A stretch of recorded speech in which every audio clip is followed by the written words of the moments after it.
এই তিথি, এদিকে আসো।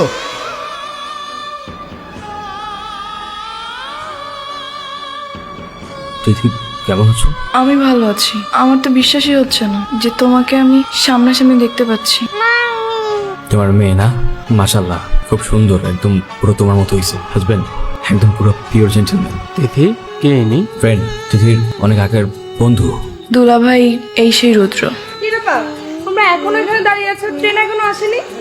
না, ট্রেন আসতে মনে হয় একটু টাইম লাগবে। আসো মামা, আপনাকে খুব চেনা চেনা মনে হচ্ছে।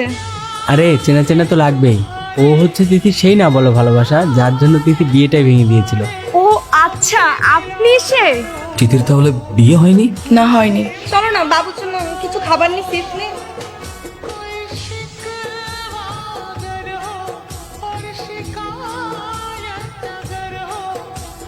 সত্যি তুমি বিয়েটা ভেঙে দিয়েছো? তো কি করব, বিয়ে না ভেঙে তো আর কোনো উপায় ছিল না। আমি এমন একটা বড় মানুষকে ভালোবাসলাম যে আমাকে ভালোবাসলো ঠিকই, কিন্তু বলতে আর পারলো না।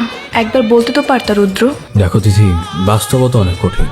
ভালোবাসলেও সেই সময়টাতে ভালোবাসি বলার মতো সিচুয়েশন ছিল। ছেলেটার মা মৃত্যুসজ্জায় ছিল। দিন রাত 24টা ঘন্টা ছেলেটার মায়ের মৃত্যু ভয়ে তার দিন কাটত। ভাগ্যের কি দিন পরিণত, ছেলেটার মায়ের আগে তার বাবা চলে যায়। ঠিক সেই সময় তোমার বাবা এসে বলে তোমার বিয়ে ঠিক হয়ে গেছে। তখন সেই ছেলেটার কি বা করার ছিল বলো? তাই বলে এভাবে হারিয়ে যাবা? যাকে ভালোবাসি তাকেই যদি না পাই, থেকেই বা কি করবো? তুমি জানো না রুদ্র, তুমি হারিয়ে যাওয়ার পর আমি তোমাকে প্রত্যেকটা সেকেন্ড, প্রত্যেকটা মিনিট কতটা মিস করেছি।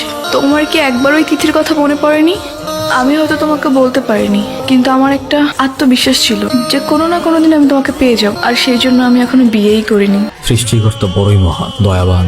তিনি আমার প্রতি নির্দয় হতে পারতেন, কিন্তু তিনি নির্দয় নন। জীবনের সবকিছু হারিয়ে ছেলেটা যখন সৃষ্টিকর্তার কাছে বারবার মুক্তি চাইতো, অতঃপর দেখো আমার জীবনের সবকিছু সৃষ্টিকর্তা কেড়ে নিলেও বেঁচে থাকার জন্য আমার ভালোবাসার মানুষকে তিনি আবার ফিরিয়ে দিয়েছে। রুদ্র, আমি কি তোমাকে একটু জড়িয়ে ধরতে পারি?